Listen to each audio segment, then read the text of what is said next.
आज हमारे साथ है one of the most important person in my life and in my organization as well, Namrata Gandhi. बहुत ज्यादा talented and super kind person. नम्रता, तुम्हारे अकॉर्डिंग क्या है इनफिडेलिटी? मेरे हिसाब से ना infidelity like everything else is a very subjective concern. ठीक है, what may be cheating for me may or may not be cheating for you. ठीक है, for me as a person I am more concern about emotional infidelity.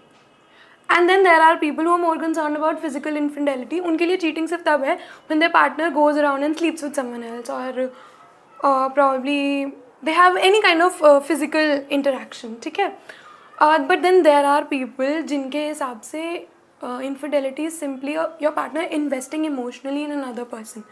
So it is very subjective and you need to understand आपकी infidelity की definition है क्या.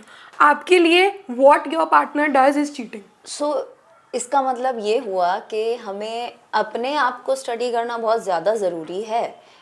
किसी और को blame करने से पहले वी शुड बी अवेयर कि हम क्या चाहते हैं एक्चुअली. क्योंकि बहुत बार केसेस ऐसे आते हैं नम्रता दैट अगर अपने पार्टनर को चीट करते हुए भी पकड़ लिया तब भी they are not leaving the partner but also at the same time they are just trying to investigate what's going on, is my partner still with that person or not.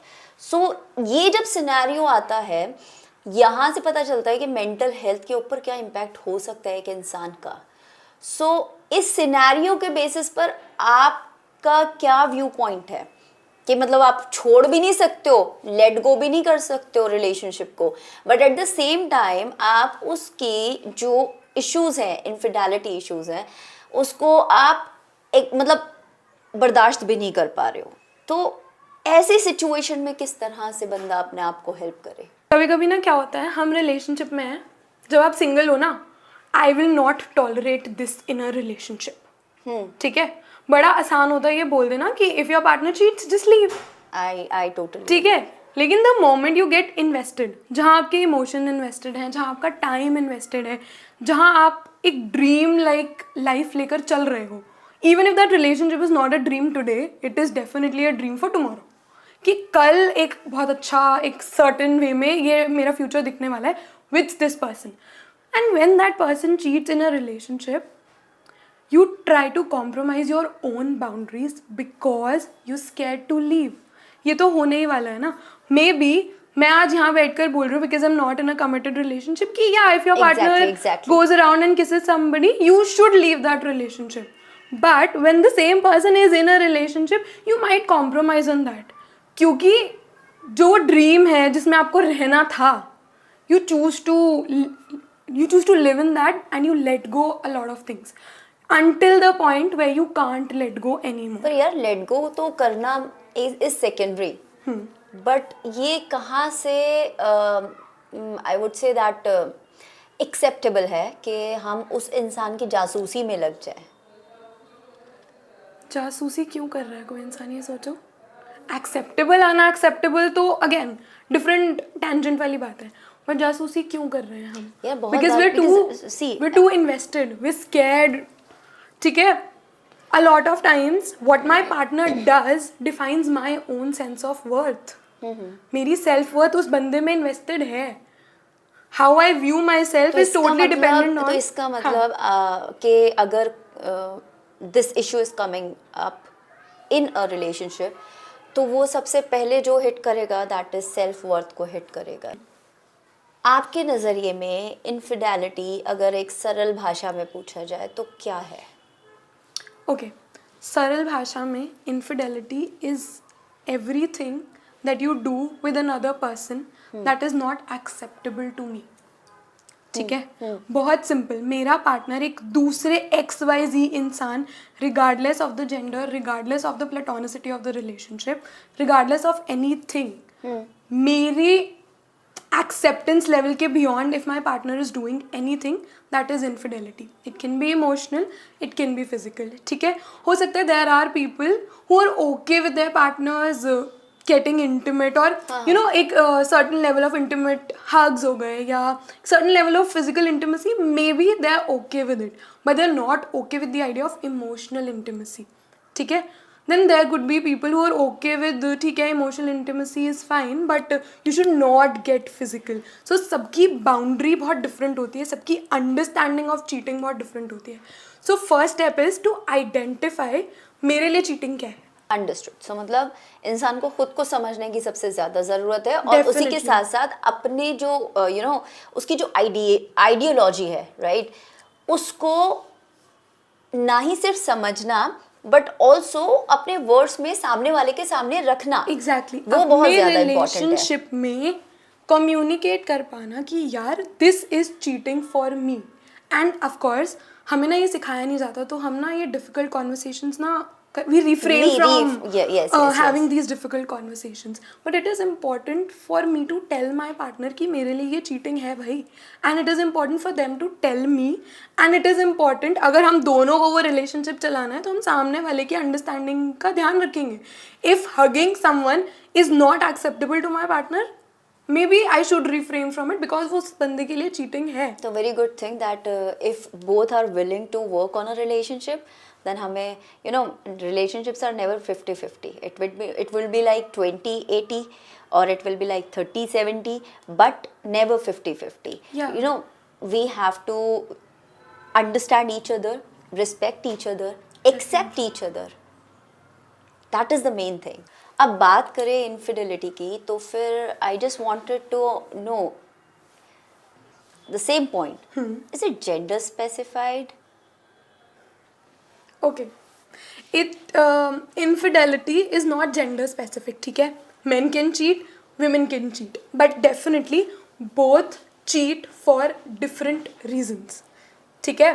And again, I read this study which clearly says कि for most men, infidelity is about physicality, and for most women, infidelity is about emotionality, ठीक है.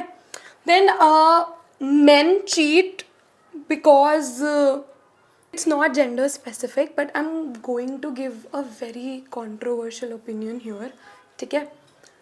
किसी भी long term relationship में regardless of who cheats, ठीक है, regardless of who is going to choose to leave that relationship or regardless of any other aspect who cheats, उससे पहले तक वो cheating के point तक आने के लिए दोनों लोगों का contribution होता है.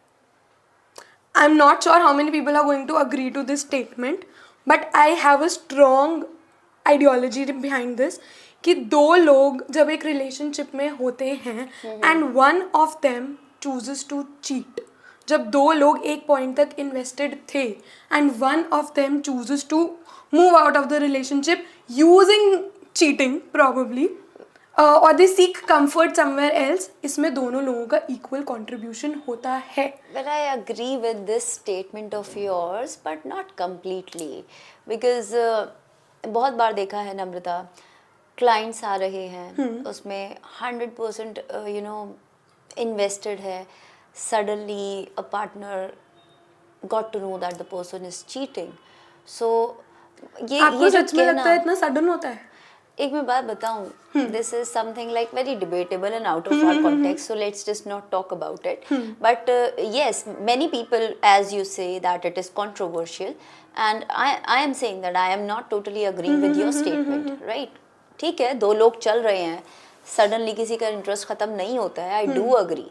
बट अगर पहले ही मोमेंट पर आपको कोई चीज़ बुरी लग रही हो तो आपको उसको कम्युनिकेट करना चाहिए. Exactly. So what happens is nobody cheats out of the blue. Most situations में, ठीक है, not generalizing anything, but people don't cheat out of the blue. People leave their red flags पीछे पीछे, ठीक है. People leave ये आप बोल सकते हो. signs. Exactly. ठीक है. You will always know that this person is probably someone who's capable of cheating. मतलब हमें अब ठीक है. हमें जैसे कि yesterday we were doing a workshop in Amity and वहाँ पर हम nuances के बारे में बात कर रहे थे, तो हमें यहाँ पर भी वो nuances को याद देखना पड़ेगा, right? A person goes out and talks to someone and you communicate that you're not comfortable with that and the person chooses to do it again. That's a red flag. यही इंसान आगे जाकर एक एक स्टेप उस सीढ़ी पर पढ़ता जाएगा and then boom, one day if they cheat you will be like sudden हो गया, नहीं हुआ suddenly. Period. So red flags को ना इतना भी easily मत लो, ठीक है ना. red flags को देखो, और अगर नहीं समझ में आ रहा है तो me and Namrata are here always, right? या ओके ओके नाउ ठीक है, अब हो गया इनफिडेलिटी क्या होता है, मेंटल हेल्थ के ऊपर इसका इम्पैक्ट क्या होता है? मेंटल हेल्थ या एक इंसान की सेल्फ इमेज पर भी इनफिडेलिटी का ना बहुत डीप रूटेड इम्पैक्ट है. It is one thing that will have an impact on you for years. I If you get cheated on today, there is a good chance 20 years later also that same thing is going to have an impact on you. सबसे पहले क्या होता है, when somebody cheats on you, पहली चीज़ क्या आएगी? Rejection.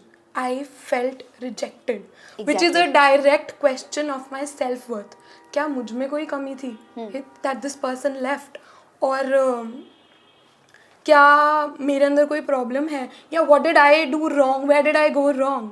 You ask yourself all of these questions and वो self worth का क्वेश्चन ना रह जाता है.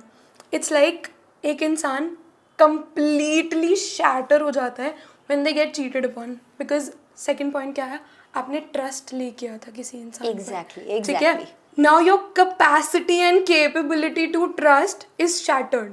Now you don't know if सामने वाले की words की कोई value है या नहीं है, because there was this person who used all the right words and all the right things in your life, and they still chose to cheat on you, not leave you, but choose somebody else over you, and that is a very difficult emotion to deal with, and that is why That it is takes what we are taking it on our ego functioning, right? yeah, it has an impact on your ego functioning. It has an impact on how you see yourself. It has an impact on how you navigate your life, because you're scared. Now you're scared to invest emotionally. Now you're not sure. See, when a person cheats on you, when a person leaves, you know, अच्छा ठीक है, we loved each other but it didn't work out. Easy वो उस situation में भी नहीं है. But when a person cheats and you see them happily in a relationship with another person, you question कि जो हमारा था क्या वो सच था भी या नहीं था. You have That's all the of these point. questions and you live in a state of confusion because इनका कोई आंसर नहीं है. You're not going to get the closure you want. You're never going to understand why they did what they did. But अगर बात करें यहीं से closure की, तो यार जब स्टार्टिंग ही अनयूजुअल वे में होती है, अनएक्सपेक्टेड होती है, तो फिर लोग क्लोजर के पीछे क्यों भागते हैं? क्या क्लोजर मिलने से अगर वो इंसान आपको आकर बोले see I cheated on you because I got attracted towards the other person, is that the definition of closure for That people? shows respect. At least you chose to respect me enough to tell me that yes, this is why it happened. It doesn't make it easier. No no, तो फिर हमारा जो mental health के ऊपर impact होगा वो कम हो जाएगा. हाँ, definitely हो जाएगा. Because forgiveness comes largely जब उस गलती की acceptance मिल जाती है. जब अपॉलॉजी आ जाती है ना एक गलती के लिए, तो फॉरगिव करना बहुत ईजी रहता है. मैं नहीं बोल रही हूँ, there are studies which state this thing. तो yes, but I am not saying closure के पीछे भागना चाहिए. Exactly. But definitely if you get that, it is easier to navigate life. It is easier to understand. It is easier to accept. मतलब as far as we have the outcome of what we have gone through our conversation is that acceptance is the key. Definitely. And self-worth is the main thing that we need to always work upon.